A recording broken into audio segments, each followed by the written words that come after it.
Hello, everyone. I am Sharon, part of the team here at Xello, and I'm so happy to see you all for our first roundtable of the year. Today, we are talking all about career readiness in elementary school and some of the best practices that you can use with your youngest learners.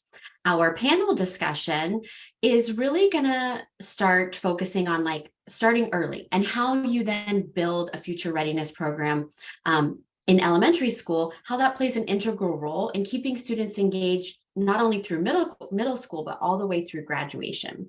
Specifically, you're going to hear how encouraging self-discovery and creating career awareness builds the social and emotional foundation that students really need to feel more confident making those big decisions later on. And we've got three fantastic panelists with us today, and they're going to be talking about those benefits of starting earlier than middle school even, not only for students and parents, but also for themselves as educators. And they're really going to help connect the dots between career development goals and the classroom teacher's curriculum. Finally, you're going to walk away with tips and practical strategies to get students excited to use Xello to explore careers. So right now, what I'm going to do is I'm going to put up a poll. Let me get that going. I'm going to launch this right now, and I would really love to hear from all of you. If you want to take a moment and answer one simple question, I'll leave that up there for a minute or two while I talk a little bit more about the format for today's roundtable. So today we're going to be posing questions to those three panelists I mentioned, and we are also going to have a dedicated time at the end to answer your audience questions. Please feel free to ask a question in the Q&A at any point in today's webinar. That's located at the bottom of your Zoom screen, and our Xello team is keeping an eye out for those questions. Please also note that today's session is being recorded, and it will be sent to you tomorrow by email. Also, I want to reiterate that today's webinar is really not a training event. However, we do have a variety of complimentary trainings, both live and recorded, available to you, our Xello clients. And you can check those out at our Xello Support Center 24/7 at help.xello.world to see any upcoming free training sessions that we have. So right now I am going to end our poll. It looks like we've gotten a lot of responses, and I would be happy to share the results with you. Give me just a second. Okay, so let's see what those results are. So it looks like about 35% of you just got your access, not super comfortable with Xello yet. Totally fine. Hopefully you're going to learn some tips and strategies today. And then I also see there's a pretty fair split between beginner and intermediate. And then some of you are the real seasoned experts. I hope that we'll have something for everyone. And thank you so much for participating in that.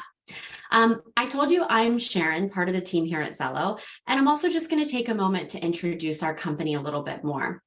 We have been around for about 25 years, and we have really been helping districts and therefore students across America become college, career, and future ready. And our company truly comes from humble beginnings. What started out as just 3 people has now grown to over 150 of us, really supporting you, your students, your families, and communities from coast to coast. And truly, Xello supports thousands of districts and millions of students now. And the program is really used to help students across the country from K to 12. And that's all students from K to 12. And this is really important to us at Xello, regardless of background, ability, or pathway, to really still be able to build a personalized plan to help them reach their full academic potential. So without further ado, I'm going to turn it over to our panelists. I'm really excited to share these 3 fantastic women with you today. I'll start with Tessa Barbizon. She is the Director of School Counseling and Social Emotional Learning in Clark County, Georgia. Tessa, if you want to tell the folks a little bit about yourself, take it away. Sure. Thank you so much for having me today as a panelist. I'm Tessa Barbizon. I am the Director of School Counseling and Social Emotional Learning in the Clark County School District, which is located in Athens, Georgia. It's in Northeast Georgia. And I support all of our K through 12 school counselors, as well as our district-wide social emotional learning implementation, which we've also been able to use Xello for. A little bit about our district. We have 12,000 students. So in Georgia, we kind of consider that a mid-sized district. We're a pretty diverse district, and we have a pretty high poverty rate in our district as well. So we receive a lot of federal funds to support our students. And we definitely have a big emphasis on K through 12 college and career readiness, as well as wanting to emphasize social emotional learning and development in our students. Tessa, thank you so much. Next, I'll introduce Amanda Natowski. Amanda is the career counselor at Abington Heights in Pennsylvania. Amanda, you want to tell a little bit about yourself to the folks here? Absolutely. Hi, everybody. I'm Amanda Natowski. I am the career counselor at Abington Heights in Clark Summit, Pennsylvania. It borders Scranton, like we're right up against it, if that gives you an idea of, kind of where we are geographically. Our district spans a very wide range of demographics. So we are a very large land area of a district, and we kind of, run the gamut from affluent students to students who do need a little bit of extra support. We've been working on our career curriculum for about 8 years now, even earlier in our elementary program in our elementary schools. So I'm really excited to talk to you about how we kind of work things and answer some questions that you guys might have. Perfect. Thank you so much, Amanda. And lastly, I'll introduce Anna Espinoza. Anna is the Counseling and CCR Coordinator at Goose Creek CISD in Texas. Anna, take it away. Hello, my name is Anna Espinoza, and like Sharon said, I am the coordinator for counseling and college and career readiness here in Goose Creek CISD. Goose Creek is located about 20 minutes from downtown Houston, and our district serves about 26,000 students. Roughly 75% of our students leave and do continue on with Pell Grants in college, so we're about 75% free and reduced lunch. As far as myself, I actually spent 15 years in higher education before transitioning into the K-12 world. So I have a little bit different background than most, but it has been a great couple of years, definitely a learning experience for myself. And while they brought me in, mostly for secondary purposes, actually bringing in Xello has given me an opportunity to expand our college and career readiness into elementary and junior high. So that has been great. I could not agree more, Anna. We always like to hear when districts are able to expand and really use full K-12. It makes such a difference. So without further ado, we're going to dive into the first question. We're going to start with you, Anna, on this one. And I know that we just talked a little bit about some demographics, but I'm hoping that you can just expand and tell a little bit more about your CCR program in your district. Sure. So our district, like I said, for so many years, our district really focused on that high school, college, and career readiness. For those of you who are in Texas, you know what I mean when I say CCMR points, because our accountability in Texas is driven so much on college, career, and military readiness. And so that is something that this district really took very seriously. Before I joined the district 2 years ago, I worked at the local community college that serves this area. And that was a very big reason why I'm here, because dual credit, we have expanded from about 100 students in dual credit to nearly 2,000 students in dual credit in the course of about 8 years. So it is something that is very near and dear to our hearts. But we have, like I said, we have expanded that into junior high and elementary, most importantly for our 8th graders, for choosing endorsements, because those endorsements are leading directly into their dual credit pathway once they hit 9th grade. So that is really kind of our journey. And so it's really important that we continue to push further and further down into their education so that they can really build that career intelligence from an earlier age. Anna, I love what you said about dual enrollment. I mean, that's such a powerful tool for so many young people that are looking to get a head start on what comes after high school. And it's great to see 100 to 2,000, I said. I mean, that's fantastic. Okay, so Amanda, same question for you. Tell us a little bit about your college and career readiness program, where you work. Right. So about a year after I started as the career counselor, Pennsylvania mandated career education in grades 3 through 11 through our ESSA. So we had something in place for grades 3 through 5 already. It was kind of hitting that middle point that was a little tricky for us. And then we had something in place as well in about 11th grade. So between grade 6 and 10, we had to really think about and problem solve and help those students to really get the mandate that is in our state. It's also college and career readiness is melded into the teacher evaluations at the end of the year. It's part of our points in the state of Pennsylvania. So it means a lot to all of us because we're getting sort of evaluated on us. But it also really helps the students to kind of know that language and to have a plan by the time they leave. We do have a dual enrollment program in the high school that they get some of their general credits sort of out of the way, but it does help to have a plan when they're talking to their counselors in 11th grade about what they might want to do. We do have this integrated into some classrooms. We have some teachers teaching it. I taught it for the last 2 years at the middle school. I'm teaching it again this year. One of the mandates, which is really interesting, is for 8th graders to have a career plan. They have to have that before they move on to 9th grade. That's part of their requirements in the state. And that's probably the most interesting part of my job, is explaining to 8th graders why they need a career plan to move into 9th grade. It's a very interesting conversation, but it does kind of work. I tell them they need to know what their electives might be next year to kind of get them intrigued. We have counselors at each level. At each elementary school, we have one counselor. We have 4 elementary schools. They go in and teach these classes to grades 3 through 4. We have a teacher that teaches grades 5 through 8 it was integrated as a specials program, like an elective, not even an elective, a specials program into our middle school, grades 5 through 8. So every student has career readiness for a quarter. And then in the high school, we integrated it into classes that they have to take as mandated by the state of Pennsylvania. So our health teacher teaches units, our family consumer science. And then in 11th grade, we have an entire semester that's called post-grad prep. And they work on Xello and they make their final career plan and look at the colleges and kind of make their actual final plan that they might want to use. So I think we've integrated it pretty well starting at 3rd grade. And honestly, it's been a much better conversation for the middle school to having that early, career readiness stuff in grades 3 through 4. It's been a really easy transition conversation, and they just expect it now. They're just ready, to do career all the way through 11th grade.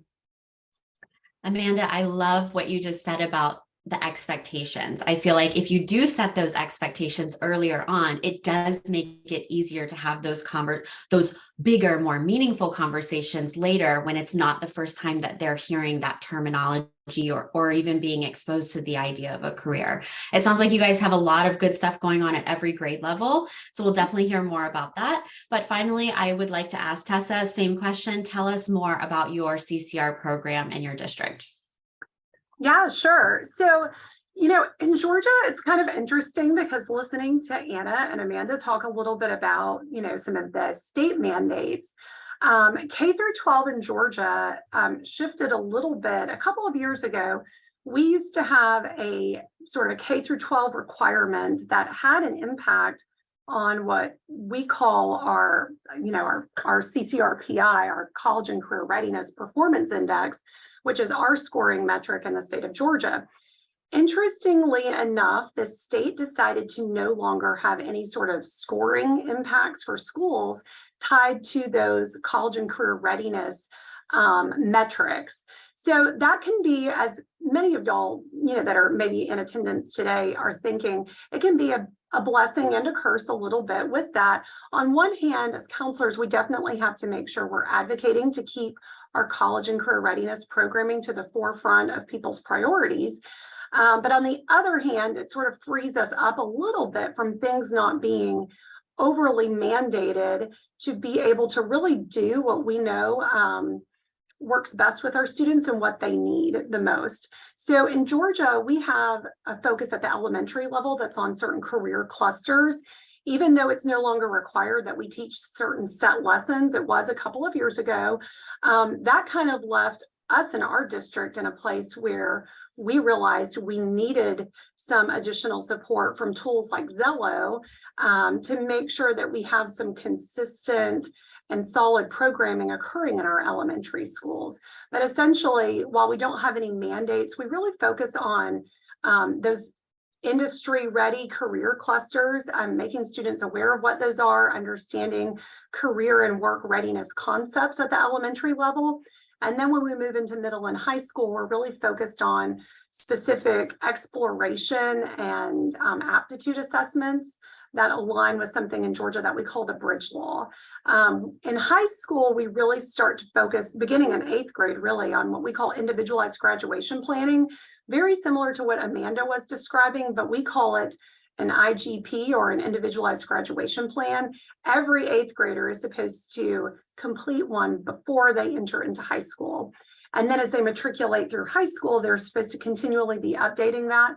We have a huge focus in our district, and a lot of Georgia districts are like this, on individualized academic advisement in alignment with the ASCA National School Counseling Model. So we're really able to utilize our Xello services at the elementary and middle school level, that K-8 picture, on awareness and beginning to explore and understanding all the possibilities. And then we focus our secondary piece more on that individual plan and what you want to do and how that matches best with your interests, your aptitudes, etc. And then really getting in depth with your school counselor around planning for post-secondary or work readiness, depending on what your individual pathway and plan reflects. Tessa, I picked up on one key word that you said, which was consistency. I often find that the most successful implementations and districts, when it comes to preparing students, are those that have consistency across grade levels, across school buildings. And I think that the value of that can't really be overstated. Okay, so Tessa, we're going to stick with you on this next question first, which is, which social and emotional skills are you able to develop and nurture through your Xello program? And what I mean by that for everyone on the panel is, thinking about the skills that young learners need to develop, like decision making or facing challenges. I was listening to this podcast recently. I'm a mom, I have a young child, and it was talking about one of the most important things that you can do for your child is to develop resiliency, to help them become resilient children and then resilient adults. And I think about the Xello lesson of like facing challenges, because we all know life is full of challenges. So I'm curious if you can talk about how you might be using some of these lessons to really develop those skill sets. And again, Tessa, we'll start with you.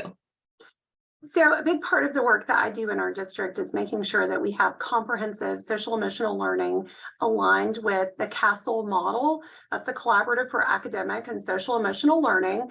I highly recommend anyone in attendance today to go to casel.org, check out all the free resources they have if you're not familiar with that comprehensive sort of social emotional learning framework. But what you're going to see when you look at the CASEL model and what are considered sort of the standards for social emotional learning, they align so closely with components of college and career readiness. So we find that we're not really facilitating comprehensive social emotional learning. We're not helping students' social emotional development unless we're also really hitting college and career readiness and career readiness development. So for example, Sharon, you already mentioned a couple of the CASEL core competencies, like responsible decision-making, time management, all of those things, they're embedded in the Xello lessons. And even for our youngest students that are utilizing on the K-2 side for Xello, I mean, even if you just think about the modules where they're going through in the town and they're having to make decisions and choices, that's developmentally appropriate social emotional learning activities for that age range. So we find that not only through using the programs that we use, which we use Second Step for elementary, and we use a program called 7 Mindsets, we find the concepts in the Xello lessons really integrate seamlessly with the exact same concepts that are all under that CASEL framework and umbrella with our with our dedicated SEL programming. So while we use different programs, different lessons, it also all runs through our advisement. Here in Georgia, we have a lot of advisory type programming that we do at the middle and high school level.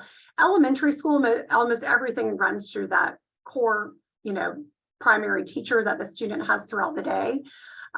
So when they're using the Second Step platform and the Xello platform, it integrates really nicely because they're instructing from both, and they can make those tie-ins throughout the day with the social emotional learning and the concepts that they're seeing in their Xello platform. That's fantastic. Okay, so we're going to go to Amanda. Same question. How are you developing social and emotional skills for your youngest learners through your use of Xello? Or Right, otherwise? So we actually, I'm so happy, Sharon, that you use the word resiliency, because at the middle school, our 4 counselors, including myself, teach an actual resiliency course for a quarter.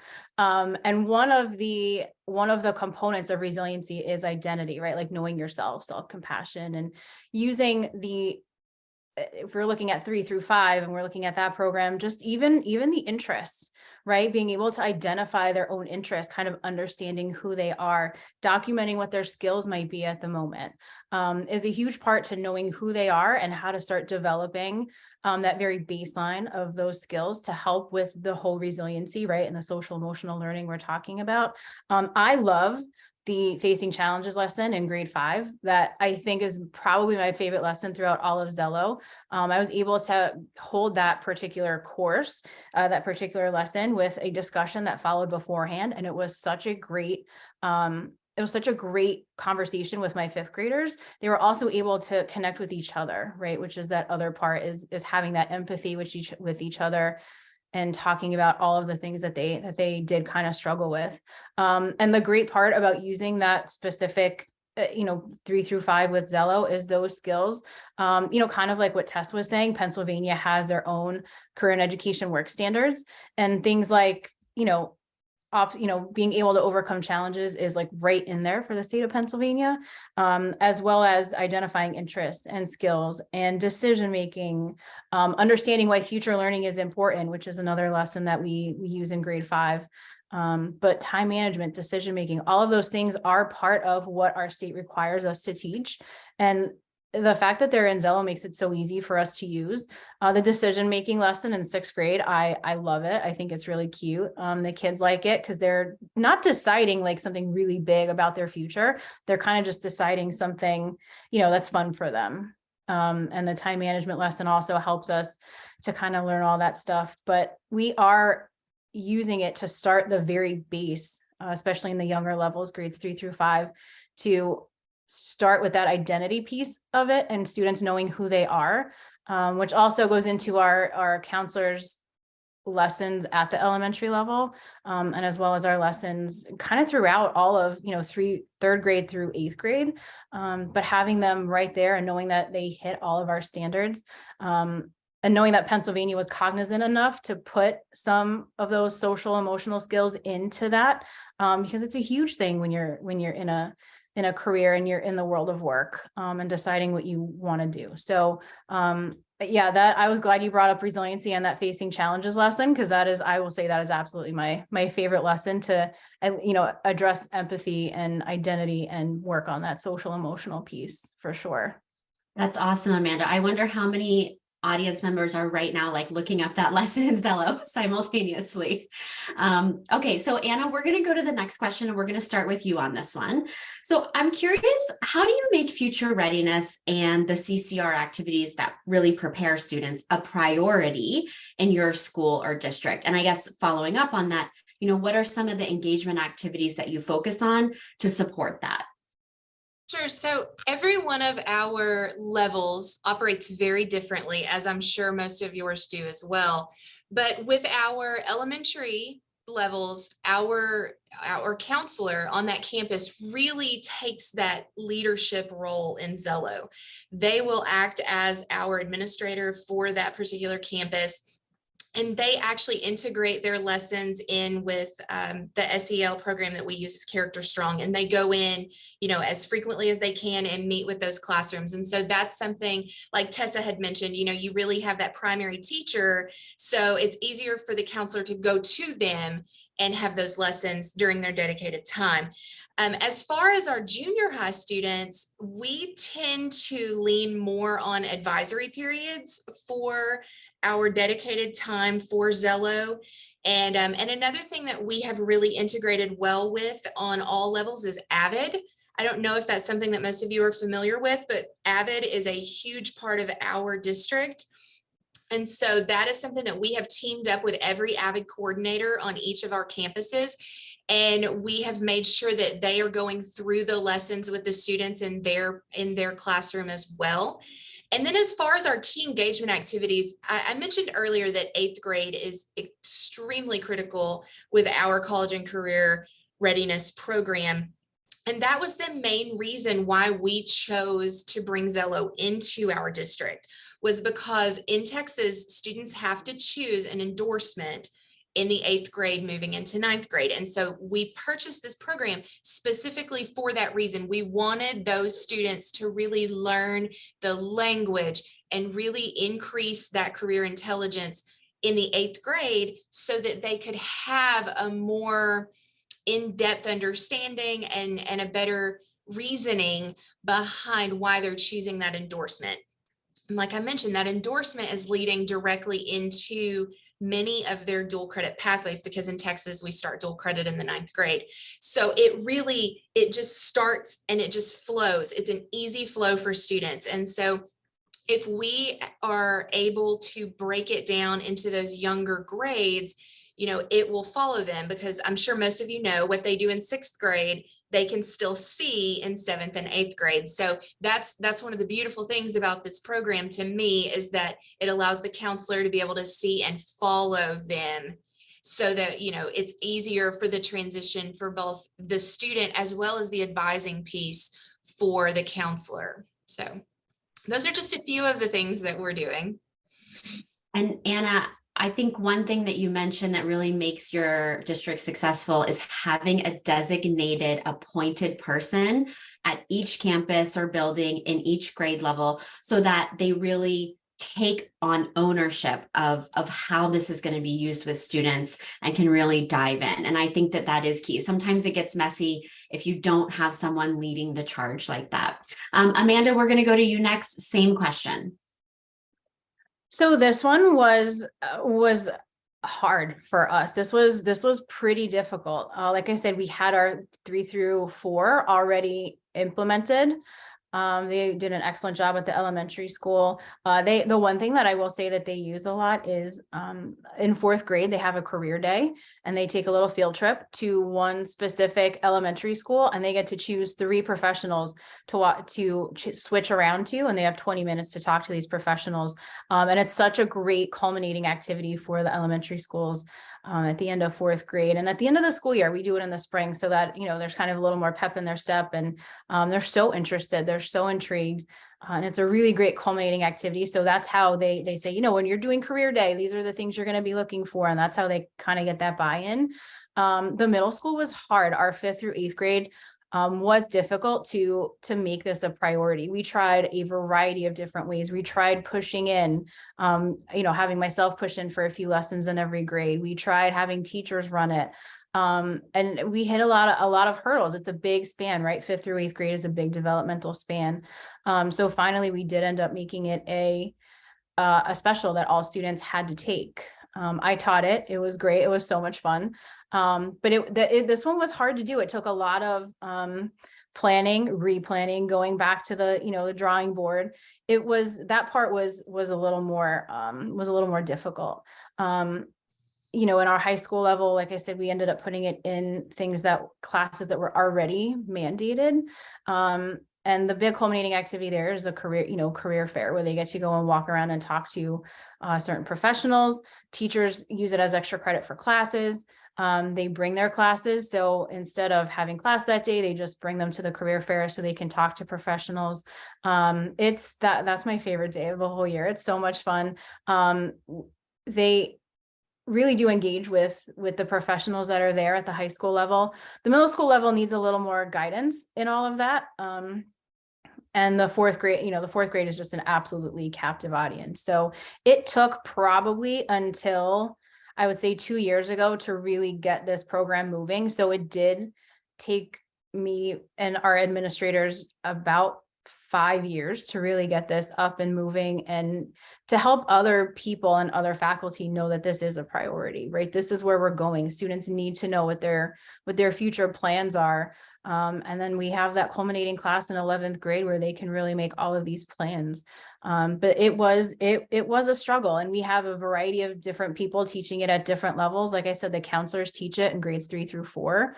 I did teach it up until this year in grades 5 through 8, but we have a designated teacher just for career as a specialist teacher. I still do teach some 8th grade, which ended our class today, but it was so much fun. And then we have teachers teaching it at the high school level. And, having them have that buy-in, the 2 teachers that teach it, that's also a struggle. That was kind of hard taking over their class time, but when you explain it, what it means, how it's important. Yes, health class is important. They need to know those things, but this is why it's important to maybe put, 4 activities for career in your class as well, because we're all kind of working towards that end goal. So, I did struggle, like I'm sure some of you are struggling with getting this in there. But persistence pays off. It will work. Get a couple of things, some field trips out there. We do take the high schoolers to field trips. They get a lot of information, and they do have fun, which makes the hands-on activities makes them want to be more engaged in the Xello activities that are online. So wherever you can kind of match those up, like we did for the last couple of years, it seemed to really make a difference in their use of Xello for sure. Amanda, thank you so much for sharing all that. I think it's really brave to actually stand up on a panel and say, you know what, we didn't get it right in year 1 or 2 or 3 or 4. It took us 5 years to really develop the point to where we are now. And I think that's an important message for everyone to walk away with. When you're launching something new, and especially trying to do it district-wide, it takes some time to get everything just right. But I think what we can all agree on, and what these amazing women are sharing with us, is that it's worth it, right? There's true value in it. And so I'm just going to talk about one quick thing, and then we're going to go to the next question, and we will stay with you, Amanda, on this next question. But first, I want to talk a little bit about our family portal. And while I'm talking about this, just a quick reminder, if you do have any questions, please use the button at the bottom of your Zoom screen, the Q&A button, and you can put your questions in there. Our team will grab them, and we'll pose those to our panelists at the end. So I want to talk about Family Portal. Some of you may know that we launched this last summer, and it's really meant to be an intuitive experience that lets families explore together with their students. They can discover, what their students' future goals are and plans, so that they can better support the students' learning in the classroom, but also develop it outside of the classroom. And of course, that's available at no additional cost. So parents and guardians have full access to student work. Now, of course, they can't do the work for them. They can't change any of the students' answers. It's just meant to provide full transparency to gain a deeper understanding of what their student is interested in and what direction they're headed in. So this transparency also can give you, as an educator, a really easy starting point to have that future ready conversation with a parent or guardian, to make sure that really all the stakeholders are aligned to fully support the student journey. And if you are looking to implement Family Portal, it's just something that we have to switch on. The best person to contact is your success manager. If you don't know who your success manager is, everyone has one, believe it or not, everybody has a success manager. And if you don't know who that person is, you can just get in touch with our support team. You can reach them at help@xello.world. And I'm sure Dion will throw that in the chat as well for anyone who wants to grab that. So that being said, it's a great segue into our next question. Again, we'll start with Amanda. When it comes to expanding the student support network, how do you engage classroom teachers to become a Xello champion? And then at the same time, parents and family members to support career development at home? Right. So I think in our state, at least for the teachers, it's like, hey, this is part of your job. This is part of what we're all being evaluated on. And again, explaining to them why the why part, the why piece of it, I think is really important, right? Why are we doing this in elementary school? Why is it important for 5th graders, 6th graders to have this in their schedule, right? Why is it important for you to sometimes cover this class in your classes? So the why piece and helping them just to understand, even taking 15 minutes and explaining it to a teacher that might be hesitant or resistant, could really make really make that connection for them of like, yeah, this is really important. Students need this when they graduate, and even at the lower levels, it does sort of help. So really taking a minute and explaining the why has really been beneficial for me in engaging those teachers. And some of you are going to have those conversations because the teachers are the people you're going to rely on. I'm lucky enough to have that class in my middle school that every student just kind of goes through, and I'm lucky to have counselors working on it at the elementary. The high school, the teachers do teach it, so having that little explanation it is pretty great. And the parent portal we liked a lot. We did implement that. I think last year was maybe the first year it was out. Am I right, Sharon? Yeah. Right. So we made every parent an account through our single sign-on, right? So our connection with our student portal, we made every parent a login. We sent a letter home explaining to them, here's how you can use it. I think Xello had some pretty great resources that we ended up using, just tweaking maybe a couple of sentences to really reflect our district's mission. When we sent them home. So parents were engaged. We did get some parents saying, hey, how do I say, can you explain to me how to sign on, how to use this? And we were able to do that. It's also a great way to show parents what we're doing and what we're using. We end up getting some volunteers for that 4th grade career day. We get a lot of parents that like to come in and help, so that they know where this is coming from, right? When they come in to help and kind of guide students and guide our volunteers, they're really understanding where this came from by using this particular tool. And in the high school, we use it as an engagement tool as well. When our high school counselors are having those conversations with 11th grade students, they also have those conversations with 11th grade parents. And even some parents call, I'm sure you're not surprised to hear this, way before then in 9th grade, wanting to know how their student is planning for college and after high school. So it's a great tool to have them see, here's what your student is planning, conversation tool, here's where the colleges and the training that they're having. And, the career plan is really a good, solid piece to have that conversation. And parents are able to use that and look at that, to have those conversations at home, and our counselors can kind of guide, hey, this is where this information is coming from. Your student just didn't make it up. They have all of these years of engagement in Xello to back up their decision. And it's a really easy conversation to have then. Whereas if you're not kind of using that and the parents can't see it, it's kind of like, where did this information come from? My student's not going to do that. They're not interested in that. And it's like, no, here it is, black and white. And it really engages the conversation at home. And like I said, with our counselors, when they get to high school. So the fact that they're able to see it, move through it, I know the 4th grade parents like to kind of see what their kids are up to before they volunteer. And we're kind of able to do that. So the notification was a letter to every parent. That was a daunting task initially, but it worked, and we were able to get every parent an account. And that's kind of how we implement that. And it's great that parents have that access to it, because like I said, as a counselor or a teacher, that conversation becomes a lot easier, having parents have that access when they're planning for, their post-secondary education and experiences. Amanda, thank you so much for sharing that. Okay, Anna, we're going to ask you the same question before we jump into our next question. So talk to us about, making teachers Xello champions, and also how do you engage families?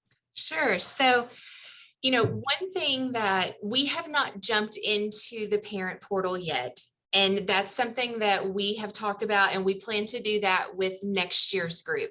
But that was because we wanted to really focus on teachers this year. And just kind of a funny story is, I work with Xello in a district of 26,000. My mom actually works with Xello. As of last week, they just got their account set up in a very rural school district in Arkansas with 600 students district-wide. So it is vastly different.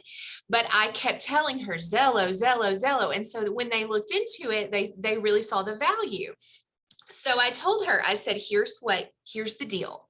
I said, don't do as we did for year one. I said, do as I say, not as we did.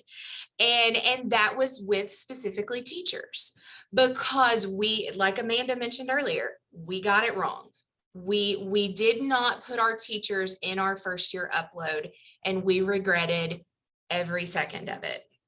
That first year, we knew we wanted counselors to be our main administrator, and we still do, but we did not include teachers on the upload. And that really hurt us, because we needed that teacher buy-in in order to, have that added support.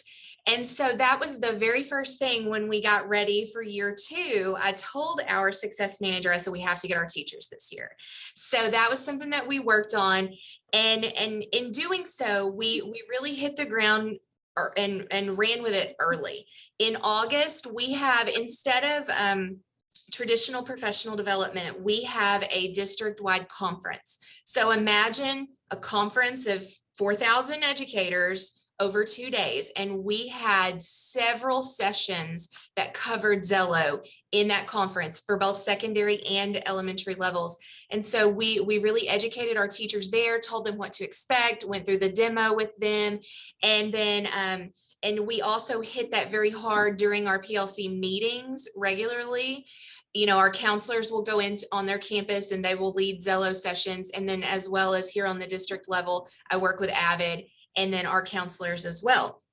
So another thing is, some of our teachers felt very overwhelmed in the beginning. They said, there are so many different places to go, so many different things to look at in this program. What is our focus?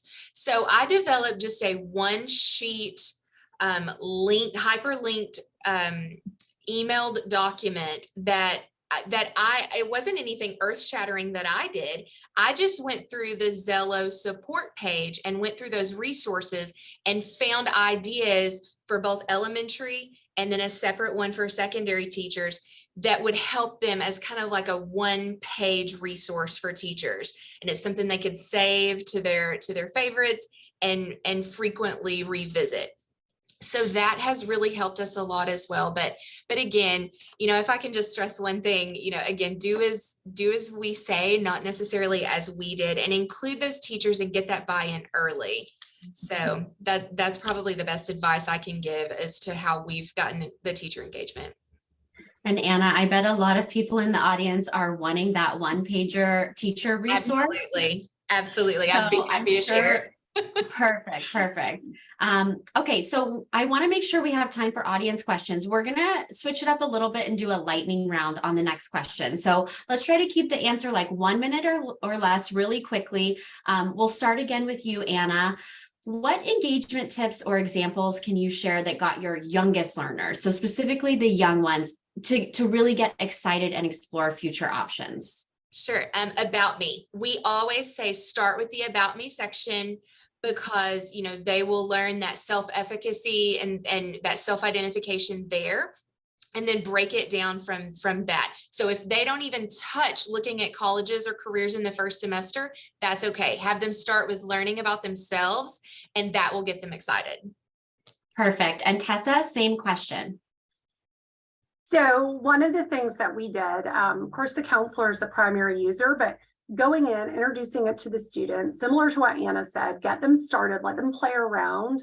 But one of the things we've done is, if you have like a clever single sign-on with your students or a student start page, we've made Xello very accessible for them to click into. Similar to also what Amanda and Anna said, get your teachers familiar with the platform, get them access so that they can utilize it when they're differentiating instruction. Students can also have free time, if you will, or when they have choice time, be able to utilize Xello. So it's not just used during lessons or structured time, but it's something that has made our students so excited. Like, they get really excited when they find out that's one of their choice activity opportunities, just because it's fun to them. I mean, it's a fun platform for younger learners. So if you get the teachers familiar with it, you get it introduced, then you can really let students just kind of do a lot on the platform without having like a structured classroom counseling lesson or structured teacher instructional time. Perfect. You both did such a good job of keeping those answers succinct. Thank you so much. So we're going to jump to the last question. Now, if you haven't entered any audience questions yet, please do so now. It's not too late. Before we move to that, I'm going to ask all three of you. Before we open up for audience questions, what is your final advice or key learning from your Xello implementation that you want to share? Maybe something we didn't get a chance to talk about yet. And maybe something to think about too is, for those that have not yet implemented Xello for elementary, but are considering it, what advice might you have for them? So Anna, we'll start with you on this one, and then Amanda, and finally Tessa. Yeah, I mean, obviously I mentioned teachers and the importance of getting that engagement. But I would say, if I had any advice, I would say utilize the report options in Xello as you're going. One thing that we have found is that the students don't really change that much. And that's, I know that sounds like common sense, but that has allowed us to really develop things like electives as they get older, different attention that we want to bring and highlighting different areas. So really pay attention. You know, we know now what our students are most interested in because of how they self-identify. So those reports have really been valuable for our district. Thank you so much, Anna. So reporting is key. Next up, Amanda. Yeah, so I personally struggle with wanting perfection, right? Wanting to know all of the things that are going to happen A through Z before I start something. And I will say, I had to just pick a spot to start. I know a lot of you are probably working through it and thinking about how can this program look, you know, pretty close to the way I want it to. But my advice is to, and my boss had to give me this advice as well, like, please just pick a place to start. Do you want to, which grade do you want to start? Do you have a good relationship with a teacher, even if it's just one particular teacher in one particular grade level that would let you start using these things to grab data from, and even a report to be able to show to administration or other people? You know, buddy up with a teacher friend. They're you know, we talked about how to get them engaged, but sometimes they're your biggest ally. So, you know, choose the thing that you might want to start with first, maybe a grade that you want to start with first. Find somebody, one person even, that can just help you get that implemented in their classroom. And, you know, even I know the younger grades have maybe 3 lessons, 4 lessons, maybe just pick, you know, 1 or 2 to at least get started with, and let students kind of navigate around, you know, get their feedback and their vibes about it, and be able to share that with your administration.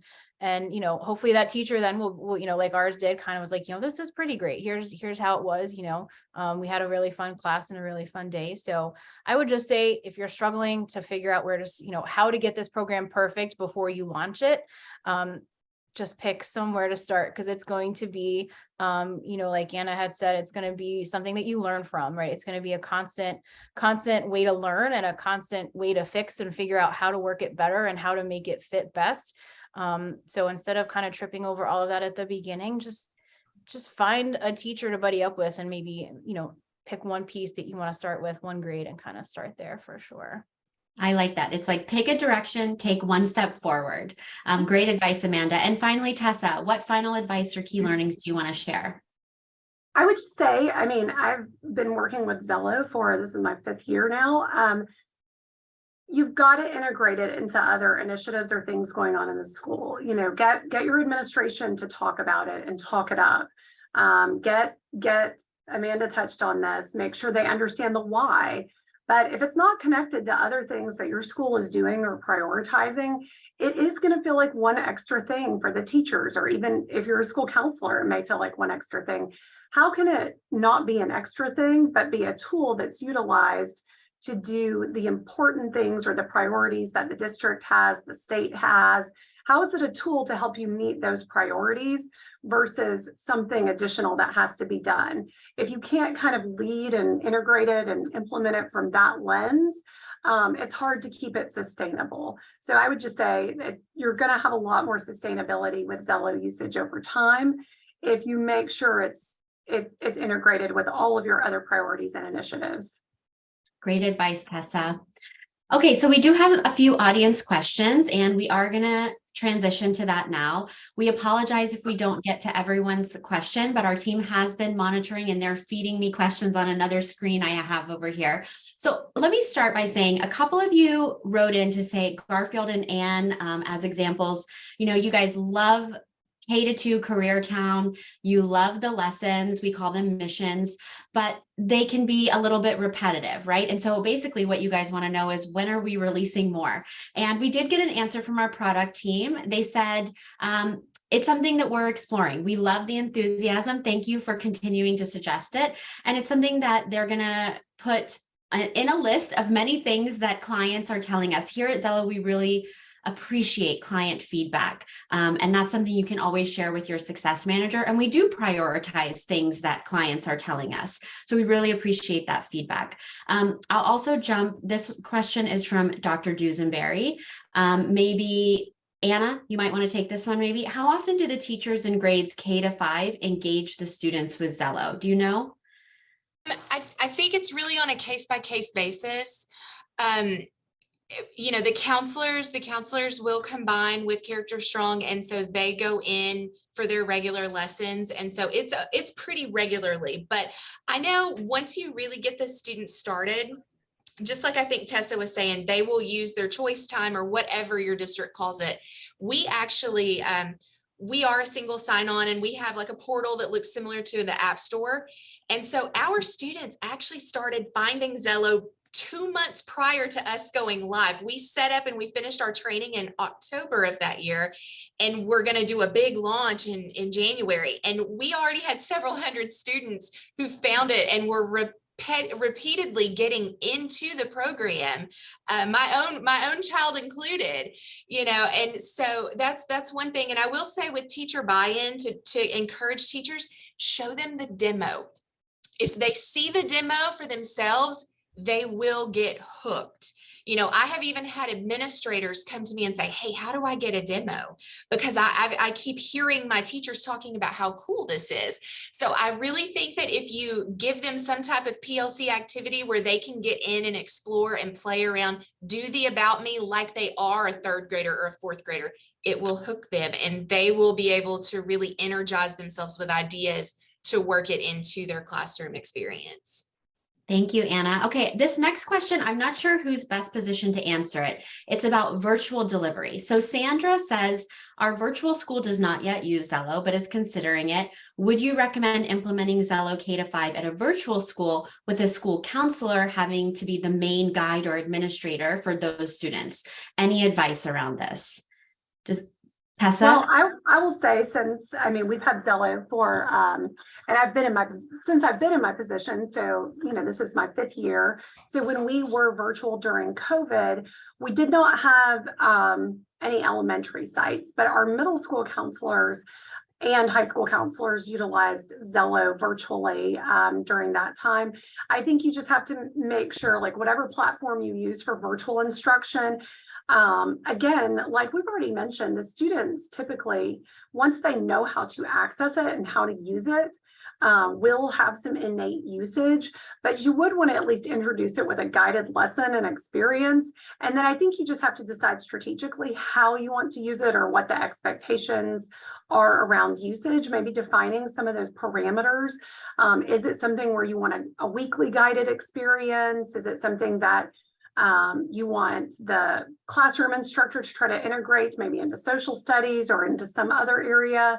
Or is it just something where you're going to touch on it maybe quarterly, and then from there, the students are just going to use it independently? So I think just defining usage expectations is the best way to go, but making sure you have structured, like, FaceTime, if you will, virtual FaceTime, to introduce the platform and kind of guide the students through it and how they'll use it.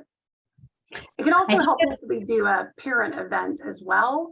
I think you've got to make sure, even if you're not using the parent account, which is a great tool, to make sure you introduce it to parents of younger children.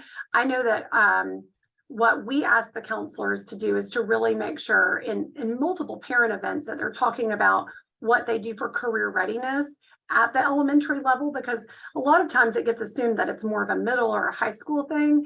And we want to make sure parents are aware this is how we make elementary children college and career ready. And this is what's developmentally appropriate for this age. So introducing it to parents is super helpful as well. And I would definitely make sure you set up the parent accounts for elementary if you are in a virtual setting, or any level for that matter. That's great advice, Tessa. And one thing I'll add too for a virtual implementation, it actually works quite well because Xello can be used anywhere. And we actually saw a lot of usage increase in Xello during the COVID pandemic when a lot of students were not in a physical school building. The nice thing about it is it's cloud-based. It can be used on any device. So a tablet or a phone, any kind of home library device, for example. So that does make it easier to implement virtually. We are out of time for audience questions. I'm sorry if we didn't get to all of them, but I do want to put up another poll. So this poll is really for anyone that's interested in getting more information about Xello for elementary. Let me go ahead and launch that now. It's just one simple question. Let me get that up. Okay. And while that poll is up, I'll just remind everyone that we are absolutely here to help. You can get in touch with our client solutions team at help@xello.world or give them a call, 1-800-965-8541. I've said that phone number so many times in my life. You can also visit the support center 24/7 at help.xello.world. And I also wanted to call out some complimentary training we have coming up. We're really excited that we just launched goals. So this feature within Xello, we really want you to be able to take advantage of it with your students. And we've got a free training for you coming up on February 15th. This is going to help you focus on using goals with your 6 to 12 students. So really hitting middle and high school. And of course, there are more training opportunities happening in the coming weeks, and you can find those registration pages to sign up on our support site. Again, that's help.xello.world. If you haven't used the poll, now is your last chance. I'm going to wrap that up in just a minute.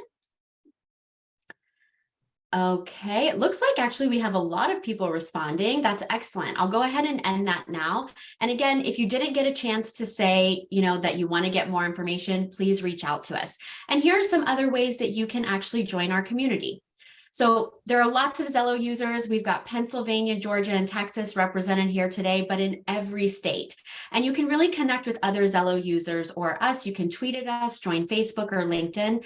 Actually, our YouTube channel is a really great place to see videos. Sometimes classroom teachers make their own Xello videos and post. We have some great resources on there. You can check it out at youtube.com/Xello Future. And finally, if you're looking for more best practices, we've actually got some great blog articles. The series Bringing Xello to Life in the Classroom has posts on, again, every grade level, elementary, middle, and high school. Thank you everyone so much for joining us. It was a true pleasure having you all with us today. I hope you all learned a lot. Again, Anna, Tessa, Amanda, you were fantastic panelists. Thank you so much. Bye, everyone.